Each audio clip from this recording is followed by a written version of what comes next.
Time for a build series. Hi, my name is Bam Bam Bam!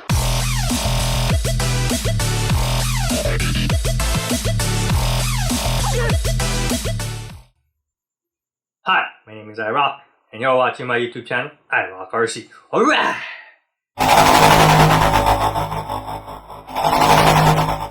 Aloha, everyone. Hi, I'm iRock, and you're watching my YouTube channel, iRock RC. In today's video, I'll be doing a build intro into my next build series on the Axial RR10 Bomber. 1/10 scale, electric four-wheel drive, rock bouncer, rock buggy, whatever you want to call it. So pretty cool. This is the kit version, obviously. So yeah, I know when they first released the RTR ready to run version, I had to pass it up because I already purchased the Axial Yeti trophy truck, desert trophy truck. I knew they were, knowing Axel, I knew they were going to come out with the RR10 Bomber kit. So I said, no, just wait for the kit and let's do a pretty cool build series. So build intro, basically just give you folks a quick rundown on what I'm going to be installing in this RR10 Bomber. So the kit, I'll do an overview towards the end of the video and go check what's in the box. But first thing first, the servo that I'm going with on this kit will be the Sabox SC1256TG servo.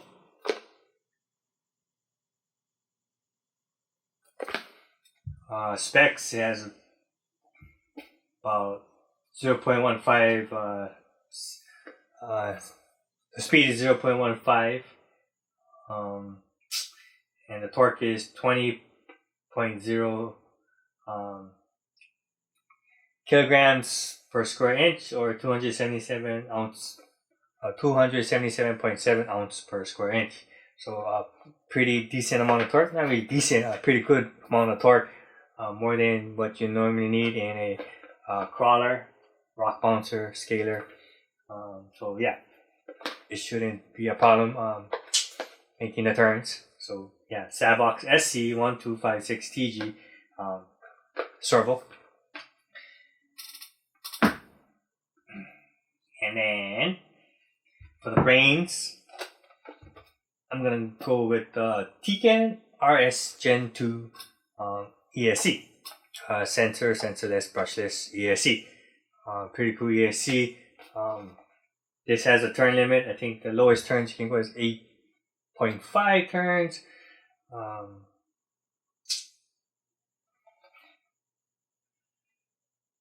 Capable of handling up to 2 to 3S LiPo batteries. 8.5 turn brushless, 10 turn brushed. So yeah, pretty cool. I'm not going to go over all the details on amperage, 120 amps per phase and 60 amps per phase. So pretty cool. Yeah, 100, can consider this as 120 amp ESC. So it can handle a lot of power. And then for the power, I'm going with the Tiken Rock 412 crawler motor. This is the 3100 kV, if I'm not mistaken. Yeah, 3100 kV, sensorless motor, brushless. So pretty cool. Yes, I know it's not waterproof. Actually, you can run a brushless in water if you don't use the sensor board, or you don't have the sensor board plugged in, or you run it sensorless. But if you run it with the sensor on, or enabled, or plugged, you're gonna have a lot of glitching when you go through water or submerge your rig or your RC. So yeah, 3100 kV. So once again, more wheel speed than torque. Of course, this is a rock racer, so I need a lot of speed, or rock bouncer. And then for the battery, or the LiPo battery, I'm going with the Turnigy graphene 3-cell 11.1 volt 5000 milliamps 65C burst LiPo battery. I think it's 65C. I'm pretty sure it's 65C. Power on demand. I really like these batteries from Turnigy. They're graphene.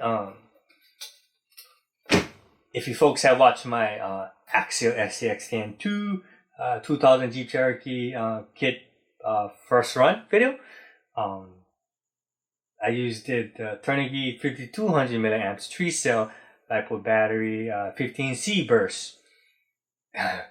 The video is only 60 minutes long, but it took me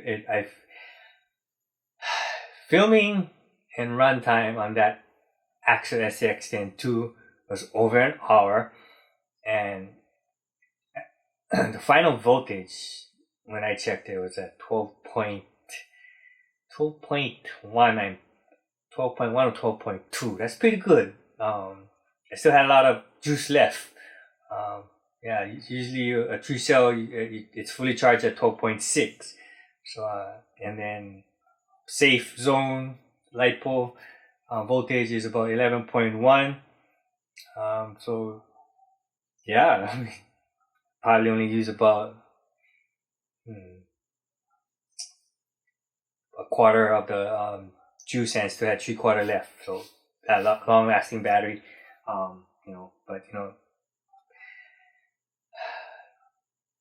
battery capacity or runtime depends on how much throttle you use. And in a scalar crawler, you don't use that much throttle.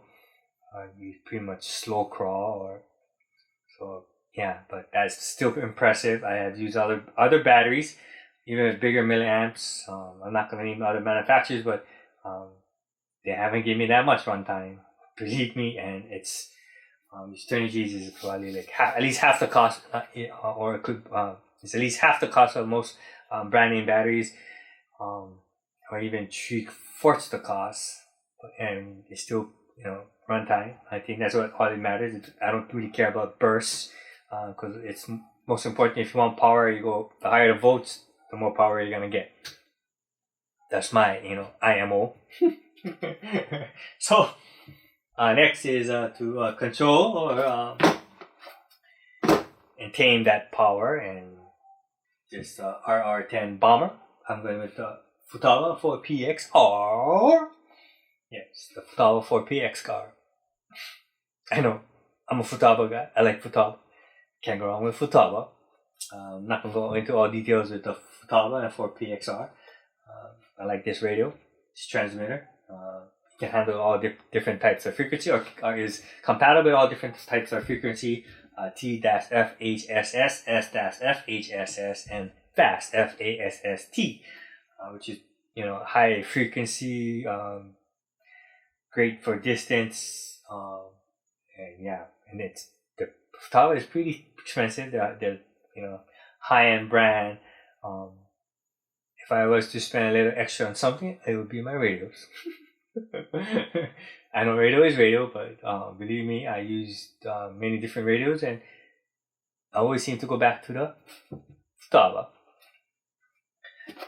So that's basically it for this build series, basic essentials. But we don't care about the parts or electronics. We want to check what's in a box. So let's go see what's outside the box first. You folks want an up close? Let's do an up close. So here we have is the builder's kit, Axial RR10 Bomber 110 scale electric 4-wheel drive. I'm assuming this is a rock bouncer, a rock racer, buggy, whatever you want to call it. So pretty cool. This is the front of the box.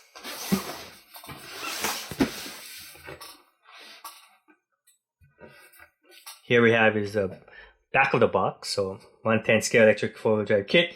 I guess sponsorship, BFGoodrich Baja T A KR2 tires R35 compound. 2.2 tires, comes with a spare tire and with the mount. Walker Evans Racing beadlock wheels, 2.2. Here's his specs. Length 570 millimeters, width 280 millimeters, height 230 millimeters, wheelbase 375 millimeters, ground clearance 72 millimeters, weight 2.83 kilograms. And if you want it in standard or American version, here it is. Press pause. So scale details, you got your you got your driver, your racer, and your navigator, which is pretty cool. Two-frame chassis, full two-frame composite chassis, hard anodized machine aluminum steering links. So, yep, no plastic links here. You got your decal sheets or decals or stickers. Then you have your King adjustable machine aluminum shocks, long travel rear sway bar, water receiver box. I know I said this was water receiver box is not waterproof. Basically what this is it prevents water from getting into the receiver box with using silicone gaskets. When manufacturers consider waterproof, water resistant, what they're considering is if water splashes up onto this receiver box, there's less likely a chance that water is going to get into this receiver box and get your electronics wet. Electronics are not waterproof no matter what you do to it. You can do all the waterproofing you can, but electronics are not waterproof. Eventually water will seep in and get into your electronics. One day I'll do a explanation and not really how to waterproof your electronics, but kind of give you the basic information of how electronics work and the cause and effect of it getting water on it. So basically, this is not submerge proof. Okay, don't get me wrong. If you submerge your RC or your rig into underwater, completely submerge it, water will definitely get into this receiver box. Like I said, water always find a way. And then you have your AR60 OCP axle. I don't think this is really any difference from the rate. I know it has the solid axle suspension with the sway bar in the back. So yeah, basically I would say this is kind of like a revision of the rate. It just has the sway bars in the back, and then it comes with the 2-speed transmission.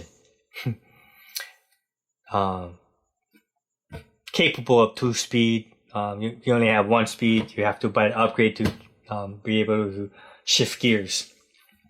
So that's the back of the box. Like I mentioned earlier, high-low transmission. So it's capable of low and high speed, or low and high gear. But you have to purchase the 2-speed or high-low conversion kit. So WBA HD wildboard drive shafts. These wildboards are plastic, but they're pretty durable, pretty strong. So pretty cool. Multiple shock link points and dual rear shock mounts. So if you want to mess with your suspension, you can. And dual slipper clutch. Basically, when they say it's dual slipper clutch, dual slipper clutch. What do you mean by dual slipper clutch is you have these two plates, slipper plates, on both sides, front and rear, instead of just having it in the front. That pretty much allows for more precise turn, tuning and holding power. And it's a 32 pitch gear or spur gear. Not too sure how many tooth. I'm assuming it's 56 tooth. Like they're all their 2-speed transmission, but I could be wrong. And then last but not least, on the top of the box is the battery mount, so you can mount your batteries in the front.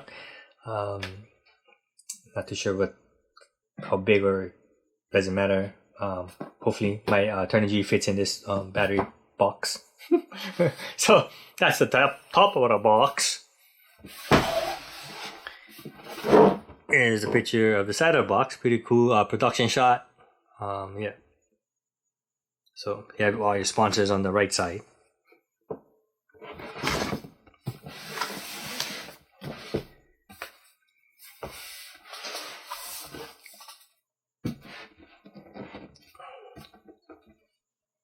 So here's the bottom of the box. Universal axle set.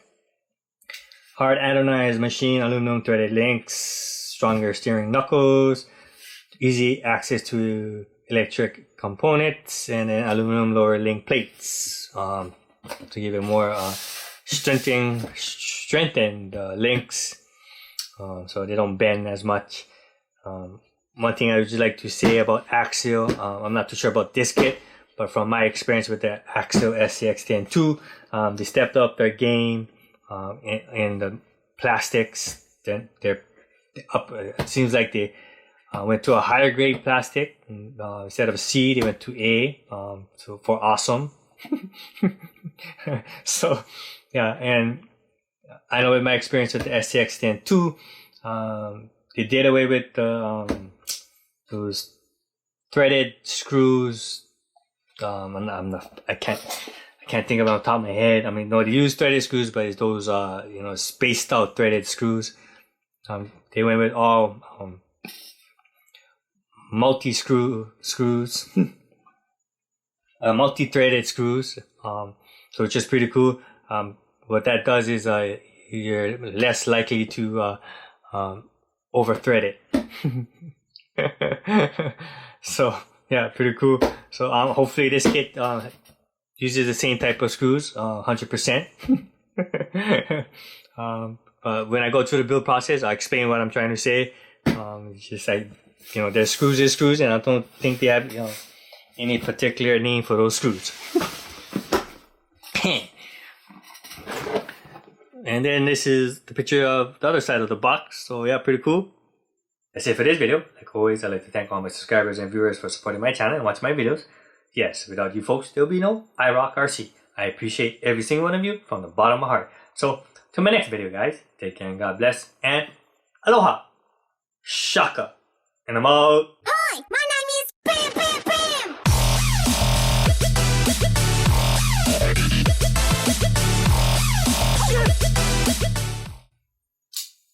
And here we have is a trusty razor. Remember, folks, when handling sharp objects or razors, please be careful and do not injure yourself or cut yourself. And for those who are under the age of 18, please get your parents' permission. Now let's go do this unboxing. Unboxing? Well, let's go take a look at what's inside this box.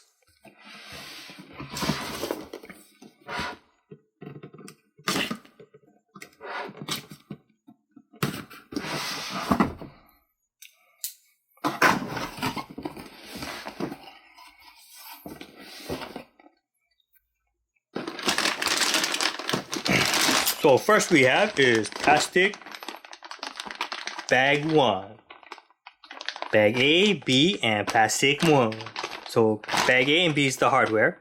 So it looks like we have some bevel gears, pinion gears, ball bearings, diff lock, some links, aluminum links. Hopefully I get every single link and the correct one. It's like, yep, rear links, and all kind of cool plastics, and we got the bullhorn again.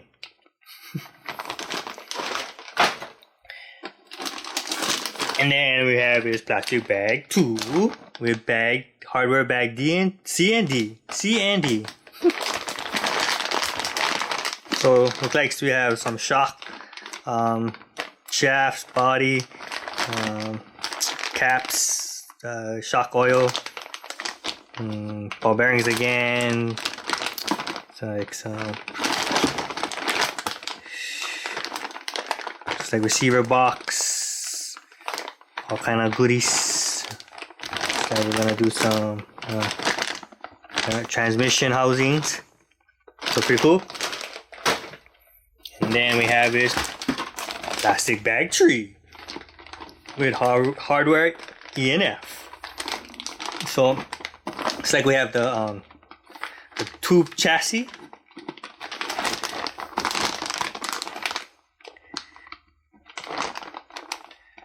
And yep, so if we get to this part of the build, we're almost done.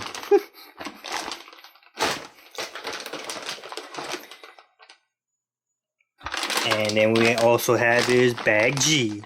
Just like we have the wheels, 2.2 Evan walkers.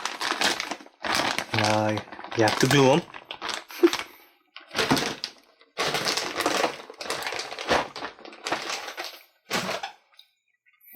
Then we have the BFGoodrich Baja T tires, are KR2 22s, 2.2.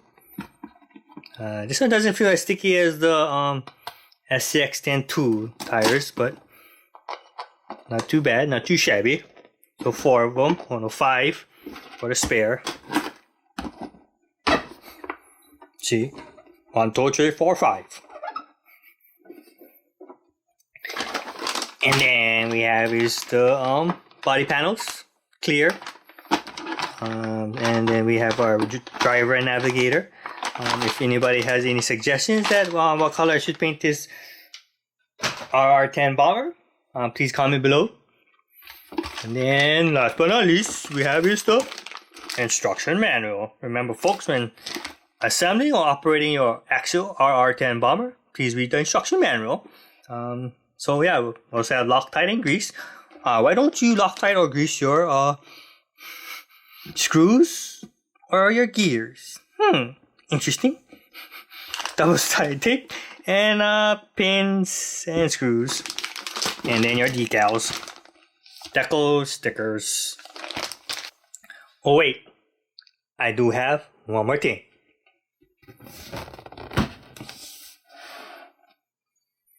Coming to an iRock RC channel near you.